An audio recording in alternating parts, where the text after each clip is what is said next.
Hello and welcome to a special edition of Cricket Predicta brought to you by 1xBet, Mumbai Infrastructures, Delhi NCR. What do we have today? Well, it's something which your CSK fans never thought could happen. They are almost eliminated, yes. Last night, Yuzvendra Chahal's finally spell and half centuries from Prab Simran and Shreyas Iyer powered Punjab Kings to a thrilling 4-wicket victory against the CSK in Chepauk Stadium. Batting first, CSK were bundled out for 119 in the 20th over. 19.2 overs to be very precise, with Sam Curran top scoring for Punjab. Chased it down in 19.4 overs, with finishing off with just 196 for 6. Khalil Ahmed and Pathirana picked up 2 wickets each for Chennai. This was Chennai's 8th loss in the 10th game, eliminating them from the playoff race with just 4 points and a net run rate of minus 1.21. Of course, meanwhile, Punjab leaps to the second place with 13 points and plus 0.199 net run rate, just behind RCB, which leads the table with 14. Now, shifting our focus to today's match, but before we do that, we've got a very important guest from Australia, Paul Dinette. Paul, welcome to the show. Is it high time for CSK to come out of the Dhoni factor, the magic, the Whistle Podu gang, and everything that made them the epic heroes of IPL? Your views? Yeah, I think so. I think there's a very different feeling around MS Dhoni this season than there was last season. When I was over there last season, there was a sense of people thinking, "Oh, Dhoni's probably going to retire, but wouldn't it be great if he didn't?" And there was a sort of sense of celebration that would be amazing if he kept on going. But this time round, yeah, the magic seems to.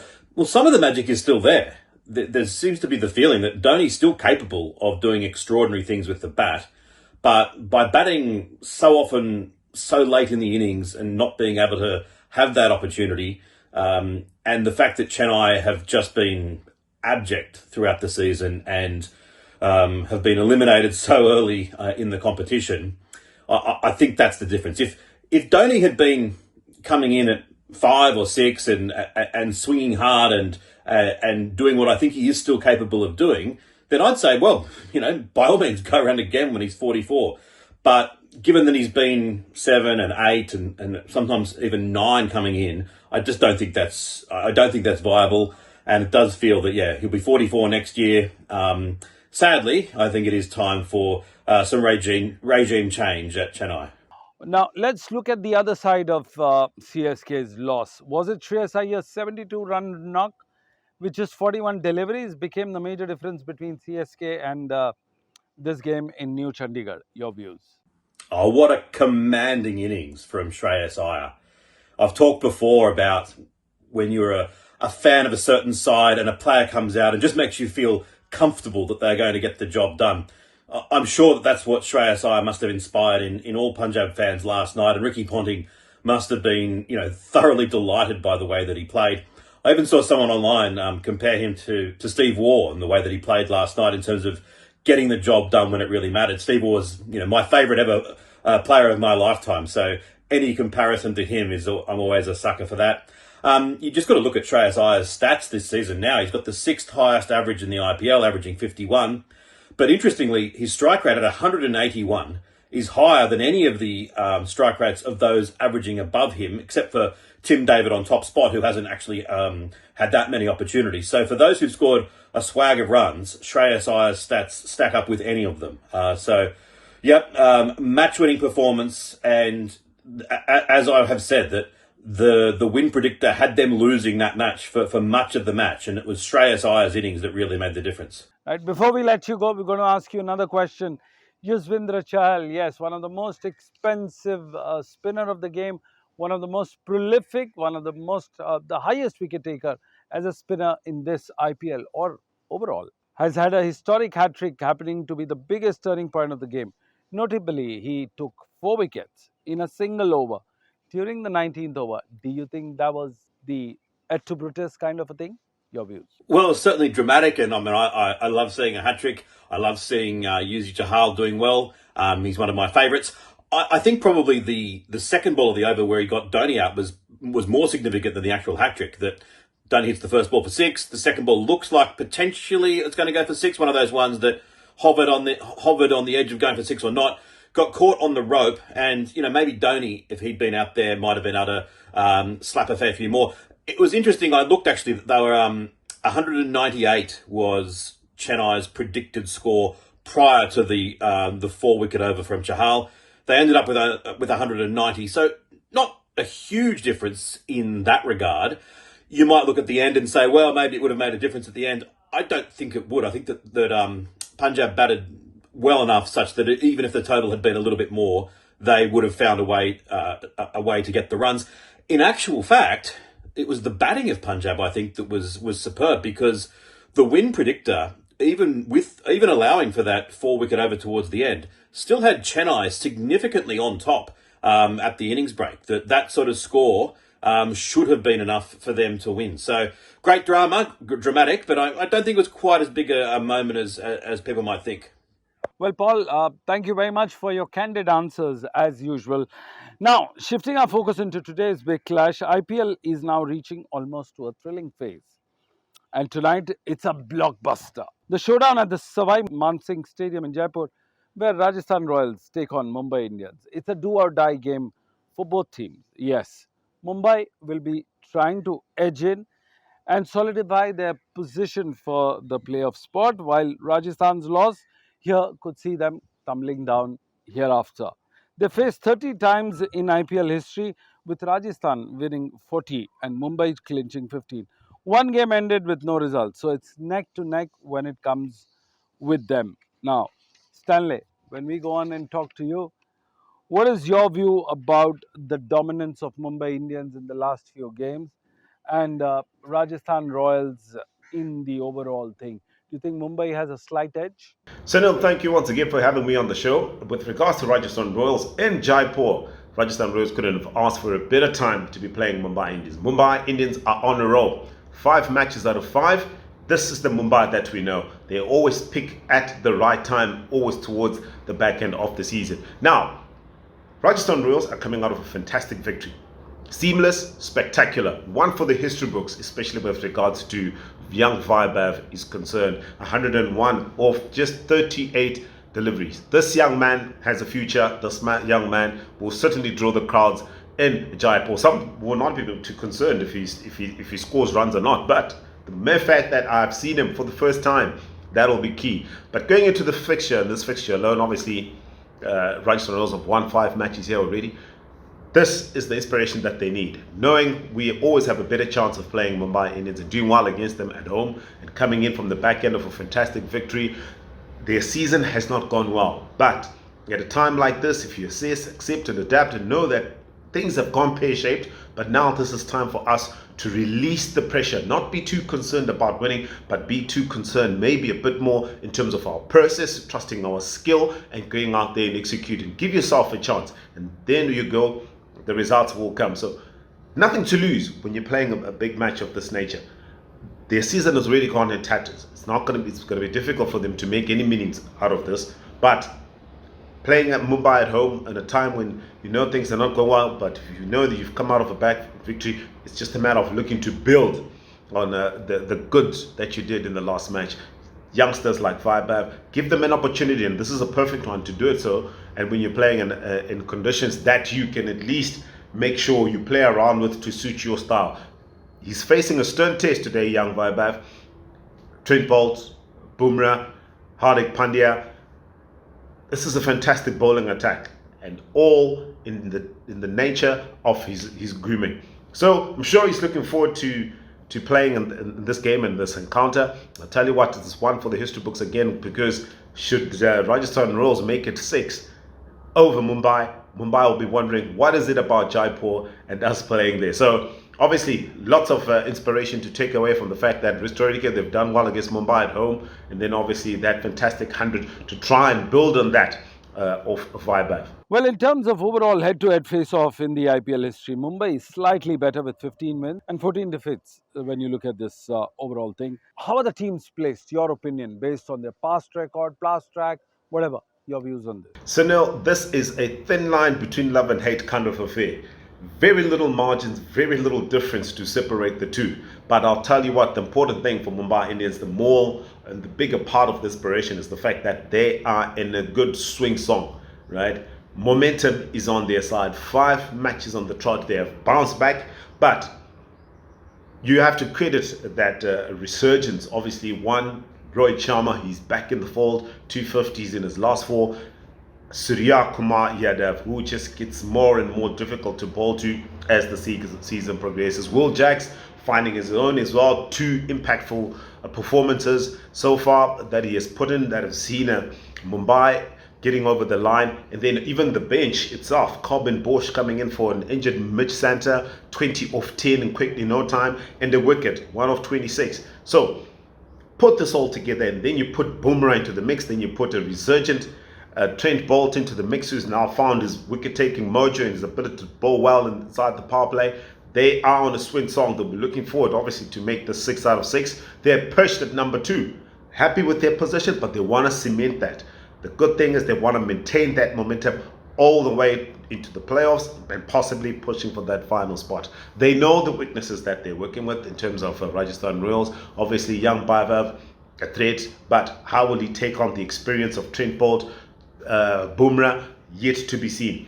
The middle order needs to be exposed. One thing obviously they'll be looking for is that top order, Jaiswal as well, and then not to forget him, he's been brilliant for Rajasthan Royals in the absence of Vaibhav. So that middle order will obviously be the issue. They want to make sure they expose that, get rid of Jaiswal, get rid of Vaibhav quite early, get in Ryan Parag and crew, make sure that they force them to a low total. They're batting well, Mumbai Indians, and I think right now they are a well-balanced and well-oiled machine, especially with the back end. We know this is how they look to operate. They leave the best for the end, and coming into this match, they are certainly looking good and hopefully looking for their 6th victory.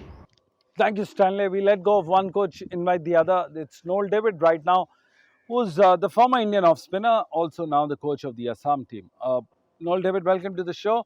Do you think Mumbai Indians is precariously placed at this point of time and they need to fix up their few tactics, few strategies in order to make it to the playoff?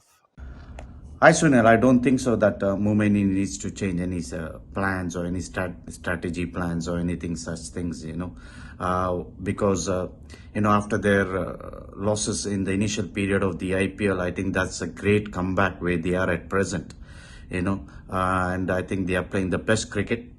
Rohit's comeback into form is a good sign for Mumbai Indians. Bumrah coming back into the side and the bowling being strengthened. Trent Boult, as usual, picking up wickets in the initial power play. Surya Kumar Yadav coming back into form. I think they are doing a great job overall. I think their batting unit is good, their bowling is coming good, and their fielding exceptional. I think the young Kutur, is a good orthodox spinner, China break bowler. I think he's a new find in the Mumbai. So I don't think they have to think about a lot of things to be done today. I think they need to stick to their guns, to their plans, what they are doing at present. And I think Hardik is doing a great job as a captain. It's a small weak ground at Jaipur. I think the only thing, if they win the toss, I would love them to see them fielding, put the opposition into bat, and and chase the runs. That's the only thing they can do today. That's the only plan I think they will have in mind. Well, Trent Boult seems to be an interesting piece here for Mumbai Indians. Do you think he is the major difference between the two teams, considering what he did in the previous match? Remember, he took one of the best spells of IPL this season. I feel Trent Boult has been a key bowler for Mumbai Indians, especially in the power play. He gets those wickets whenever Mumbai needed. He's such a great bowler in the depth also, because he controls the inning later part of the stages with his variations, with his yorkers and his slow bouncers. I think he's been an asset to the Mumbai Indians, and especially with the new ball. You see, that is has been his trademark in the power play. He comes, he bowls with a new ball, he gets those initial breakthrough, gives the Mumbai Indians a solid start as a bowling unit, and then he takes it from there. Yes, sometimes he gets hammered, or sometimes he goes for a lot of runs, but he gets those wickets what Mumbai Indians needed. So I think he'll be the key bowler along with Bumrah, the boom man, who is known for his specialist Yorker length. And I think these two guys will be raring to go against against the RR. So I think Trent Boult will be all in for today's game, and I think he's a key bowler whenever it comes to the new ball or the depth overs all the time for Mumbai Indians. Thank you, Noel. Now we invite Toss Rizvi for the interesting discussion on this thing before we wrap up our show. Toss, you're a Mumbai Indians fan. You've seen it. You've been a critic to them. Now, the chasing side has won 39 of the 60 games played at the Savai Mansingh Stadium. Remember, this is not the Wankhede Stadium. Will it be preferable option to go ahead with both skippers after winning the toss and going in for fielding? Your views on this? I think it's an interesting figure. 39 times teams have chased down the total out of 60 games. It's quite huge comparatively.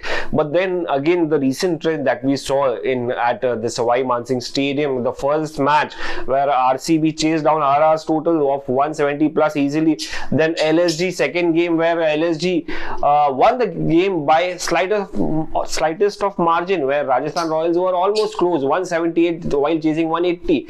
The third game was the most interesting one, where Vaibhav Suryavanshi chasing 200 plus total and easily went hammer and tongs and made quite a history at the age of 14. So I think teams that chase at Savai Mansingh Stadium, it's a beautiful wicket to bat on, especially in the second innings, and especially if the bowlers are bowling at a good pace. Then the batter, if you're a good timer of the ball, you can easily get some good runs. You saw exactly what Yashasvi Jaiswal did in the last game, or maybe a Vaibhav Suryavanshi. So I think Mumbai Indians having good batters, and as well as Rajasthan Royals back in form. Obviously, it doesn't happen with just two openers. It's a collective effort. While talking about the Mumbai Indians side, it's a complete package. So I believe a team that has a good firepower, whoever wins the toss should elect to field first and chase down the total, because that is much easier, especially under lights. So I feel the captains has to be very wise, put up restrict them around 170, 180. You can easily chase down the total. Otherwise, if you put them, if you give them good runs, 200 plus, then you have to have a batsman who go out of the way or show that extraordinary talent like a Vaibhav Suryavanshi. It's as simple as that. Thus, this is going to be your favorite question. Yashasvi Jaiswal, of course. Yashasvi has scored 4 half centuries out of the 5 games that he's played at the trot for the Rajasthan Royals. Do you think his form will be the clincher between the two sides, considering he's given ample support to the team and to Vaibhav Suryavanshi in the overall scheme of things? Your views? Yeah, the way he started the tournament, it was quite disappointing. Not everything was going right. But then once Yashasvi Jaiswal bounced back, got 4 half centuries on the trot. So I think he will have a lot of confidence. He'll be there. He'll be more hungry against Mumbai Indians. It's a big side. It's a high profile side with Rohit Sharma, Hardik Pandya, Jasprit Bumrah being there, part of the squad. I mean, it's fun to score against them. It's quite challenging to score against them. And for any other cricketer, for every cricketer, challenge, the bigger the challenge, the better it is for you to make an impact. So I think this is another great opportunity for Yashasvi Jaiswal to come good, and consecutive 5 half centuries. I would say let's go for a century. Why not? Look at look at your partner Vaibhav Suryavanshi, the way he played the other day. Yeah, it's not like every day you play that kind of a knock, but then you have a talent. You have done it before, Yashasvi Jaiswal, and the wicket assist is assisting batters as well. So yeah, it's going to be very hot, 40 plus degree. It's not easy out there in Jaipur, but then these guys are youngsters, these guys are cricketers, fittest players, greatest athletes.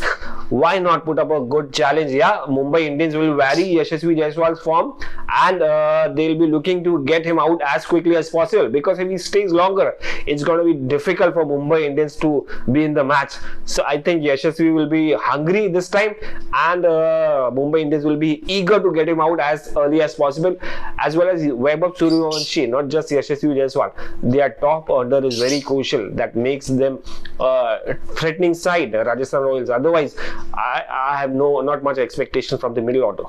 Well, there you had it. You had four of the best voices of the game talking about the game, not only in today's context, but last night, and also on the overall team scheme of things.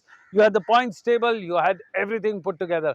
Well, that's all we had time for. I'm from the beautiful Marbella Resorts in Sharjah, taking a closer look on the special program called Cricket Predicta. Please don't go anywhere else and don't change the remote.